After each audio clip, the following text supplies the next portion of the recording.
Hello viewers welcome to my YouTube channel career connect with पति sir गोटे important update सहित आपण मान पाखु मुझे आसतु देखने कौन रही अपडेट स्टेट सिलेक्शन बोर्ड जोटा कि हायर एजुकेशन डिपार्टमेंट अंडर रे रही से गोटे एडवर्टाइजमेंट काढ़ी गोटे नुआ निजुक्ति आसतु देखने कौन रही for the recruitment to the post of junior assistant in state public universities government colleges NCC in different NCC Group Headquarter NCC Units of the State Higher Education Department, OUHS Health Family Welfare Department, BSc Odisha School and Mass Education Department, and Junior Clerks in Non-Government Aided Colleges Higher Education Department। तो यही सबुरे junior clerk बा junior assistant appointment पाई जो advertisement टी बाहरी देखो कौन रही the online application are invited from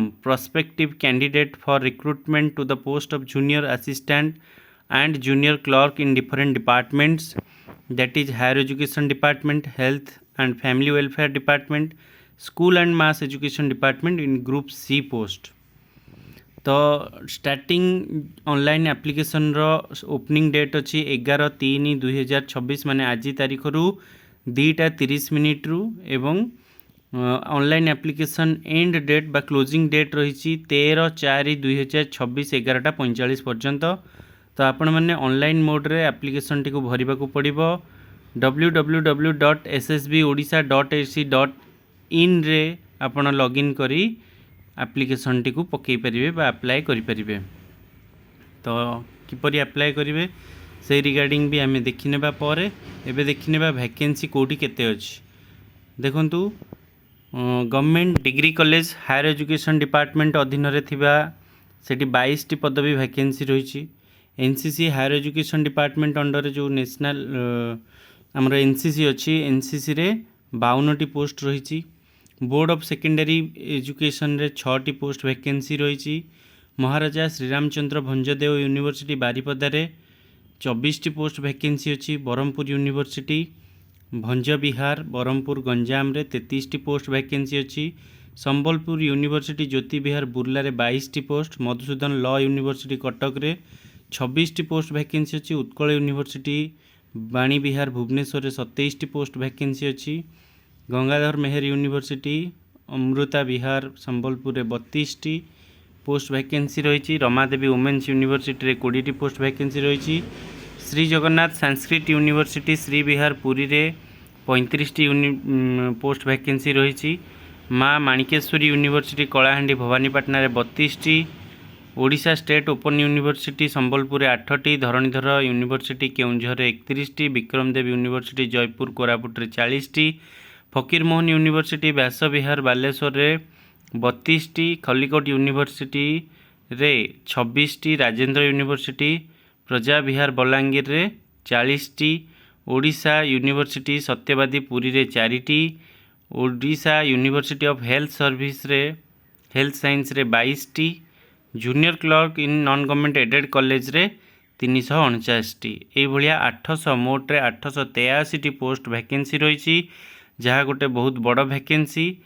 एटारे समस्ते अप्लाई करंतु अप्लाई करिकी गोटे जॉब को हाथई नियंतु गोटे बहुत भल सुजोग रही। आउ एसएसबी बहुत समय दिए नहीं अप्लाई सरिबा परे परे बहुत कम दिन मध्य से एग्जाम करदेव। तेणुक सबूर पोस्ट गुड़ाक देखु ग्रुप सी लेवल 4 रही सेल 1। तेणुक यार भल इंक्रीमेंट भी हुए। तेणुक आपण मैंने खूब शीघ्र अप्लाई कर दिंतु। कौन लिखी आसतु आगू देखने merit list for counselling process by institution और डिपार्टमेंट। आपण एग्जाम हम एग्जाम देला परे आपणकर मेरिट लिस्ट आसीजिवो।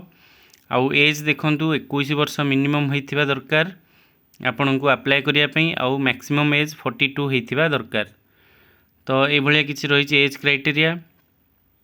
तो बाकी सब जिनस हमें एजुकेशनल क्वालिफिकेशनटा देखि नियंतु। Bachelor degree or equivalent degree in any discipline from a recognised university institution or board. जदि आपण ग्रेजुएशन डिग्री करिसेंती बा +3 करिसेंती ताहले आपण अप्लाई करि परिबे। Adequate knowledge in basic computer skill with certification आपणकर कंप्यूटर सर्टिफिकेट कंप्यूटर नॉलेज मध्य थिबा दरकार। तो यही सब रही आपण ओडिशार बासिंदा होइथिबा दरकार आउ आपण ओडिया कहि पारुथिबा दरकार। एटा मैंडेटरी कंडीशन रही। आउ जदि आपण अलगा क्यों यूनिवर्सिटी प्लस 3 करछंती ताहले इक्विवेलेंस सर्टिफिकेट मध्य थिबा दरकार आउ एफिलिएशन सर्टिफिकेट थिबा दरकार। तो यह थिला सिलेक्शन मेथड देखंतु रिटन टेस्ट 200 मार्क रो हबो, कंप्यूटर स्किल टेस्ट 50 मार्क रो हबो। तो एमती 250 मार्क रो परीक्षा हबो। तो इंग्लिश टा देखंतु 60 मार्क पड़िबो ग्रेजुएशन लेवल रो। General knowledge current affair 40 mark रो। General mathematics high school standard पर्यंत 40 मार्क रो। Reasoning and mental ability 60 mark. ए भलिया 100टा क्वेश्चन को 200 मार्क रहिबो। ईच क्वेश्चन 2 मार्क कैरी करिवो। तो आपनकर सिलेबस भी एटी दे दीची देखंतु।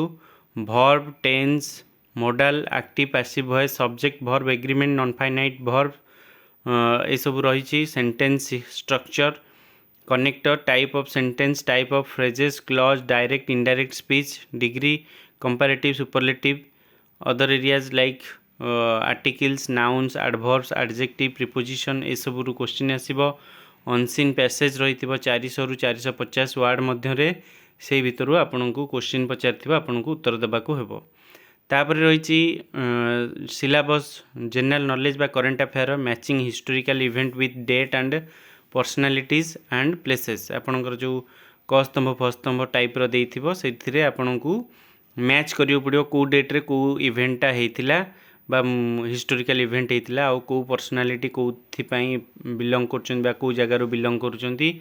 Geographical fact with place, state, country, institution, headquarter एगुड़ा सब आसीबो। Book and author, scientific fact, discoveries with date, persons, uses, current event with places and personalities माने जो गुड़ाक किसी लोक इम्पोर्टाट लोक किसी मरी जाइथिबे किंबा किसी लोकंकर किसी अचीवमेंट थिबो से सब विषय पड़िबो।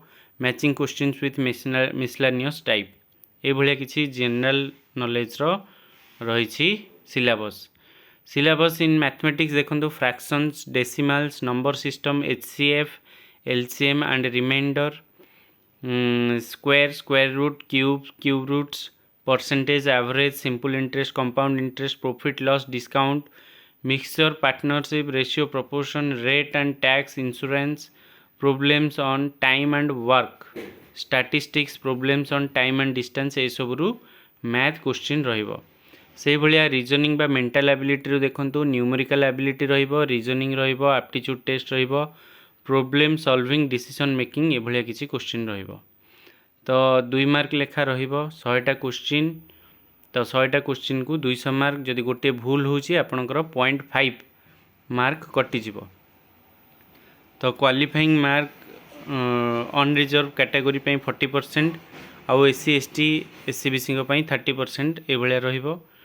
तो ये थिला विशेष करी आमर कंप्यूटर स्किल टेस्ट विषय रे देखि नियंतु। विंडोज ऑपरेटिंग सिस्टम एटू पड़िबो, create, rename, copy, cut, paste, delete using clipboard.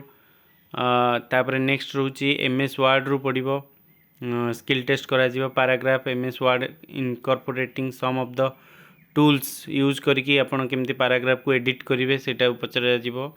MS PowerPoint, MS Excel, formatting cell केमती करिवे, data, fractions, formula, Microsoft Access भी पड़िबो। तो यही सबरू आपनकर स्किल टेस्ट हबो। तो यही सब थिला 5टा जोन रे हमर परीक्षा एग्जामिनेशन बालेश्वर, ब्रह्मपुर, भुवनेश्वर, जयपुर, संबलपुर। तो आपनकर जोटा पाख होथिबो सेठी आपन एग्जाम सेंटर दे परिबे। तो से कहूँ a non refundable and non adjustable fees 500 टंका आपन को दबाकू पड़िबो अनरिजर्व कैटेगरी पई। आउ बाकी 200 टंका आपन को शेड्यूल ट्राइब आउ शेड्यूल कास्ट आउ पीडब्ल्यू कैंडिडेट मानन को दबाकू पड़िबो।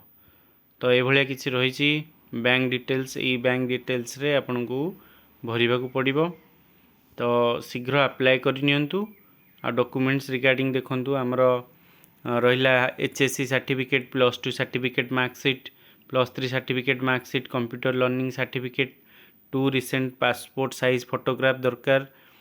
तापरे conduct certificate, caste certificate issued by appropriate authority बा रेवेन्यू डिपार्टमेंट रु, रेसिडेंट सर्टिफिकेट, ओडिया पास सर्टिफिकेट जो मानकर ओडिया रे पाठ पढ़ी नथिबे 8th आउ 10th से माने ओडिया पास सर्टिफिकेटटा प्रोड्यूस करियो पड़िबो जोटा कि हमर बीएससी ओडिशा द्वारा कंडक्ट करा जाए स्पेशली। तो आपण मैंने जल्दी जल्दी अप्लाई कर नियंतु, एटा गोटे बहुत भल सुजोग आपण मान पाखरे। आउ एतिकरे रहुची।